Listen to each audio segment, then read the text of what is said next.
Hello, welcome back to another video on nostalgia versus reality. The wife helped me last night with the little haircut. It was getting out of control after 6 weeks in quarantine. So yeah, not bad. Okay, not bad. Good enough. Good enough that I don't have to hide my head under a cap.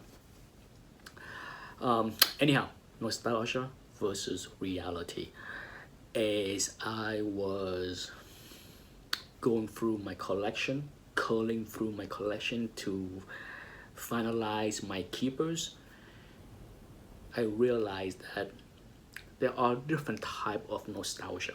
Okay, sure, there are books that I bought that I love because of the nostalgia thing, such like the as I was going through my collection, curling through my collection to narrow down my 500 keepers, I realized that there are different forms of nostalgia.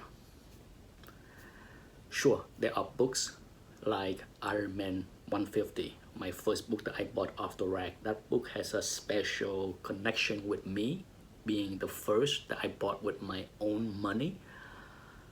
But then a lot of my keepers, a lot of the books that I picked out so far for my keepers pile, I bought well after those early years. In fact, some of them were just bought last year. So it's not as if I am keeping everything that I consider things that I bought off the rack. Some people may do that. Some people may keep everything that they bought off the rack as keepers because of nostalgia. Not for me. In fact, as I look back, I have given away the majority of the books that I bought off the rack in the 80s as well as the 90s. Very few things left in my collections are things that are bought in the 90s. Very few, okay?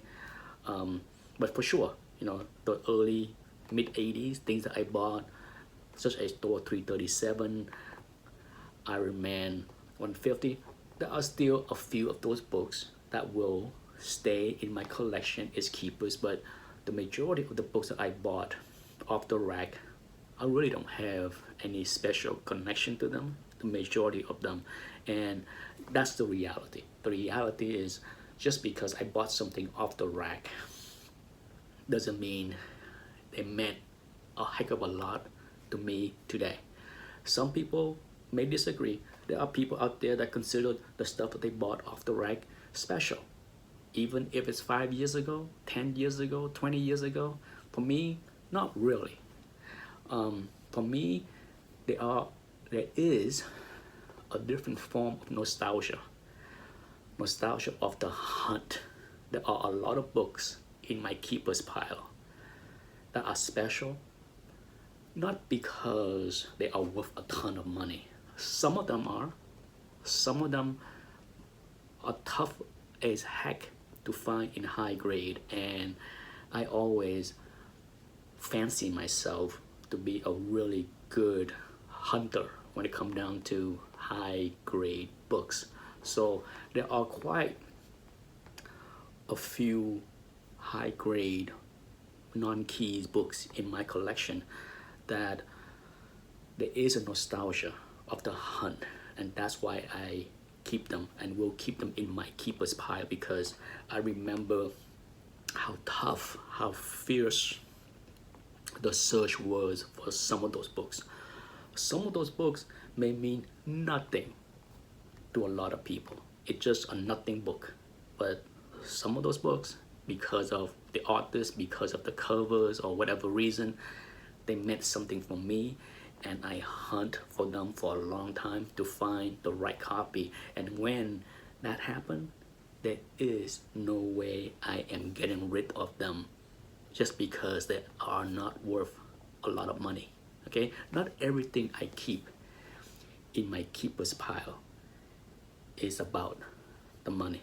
Not everything. There will be a lot, but that's 500 items. So Hopefully when it's all said and done, there will be a balance of things that are kept because of their value, their potential, and then some for just the pure love of the books and the hobby. So that's the reality. Reality is not everything I kept was things that I bought off the rack. That's not part of the criteria. For some people, once again, for some people that might be the criteria for things they want to keep, not for me. In fact, I dare say that probably 95% or more of the books that I bought off the rack are not gonna be in the keeper's pile. Okay, 5% is you're talking about 25 books. I'm talking potentially there might be 25 books out of the 500 that will be kept in the keeper's pile because of pure nostalgia. That's not a lot, okay? The reality is that is not a heck of a lot as far as keepers. So at least for me, I can relate to the nostalgia of the hunt. I'm sure some people can relate to that, right? Anyhow, that's it for this yip yap of nostalgia versus reality.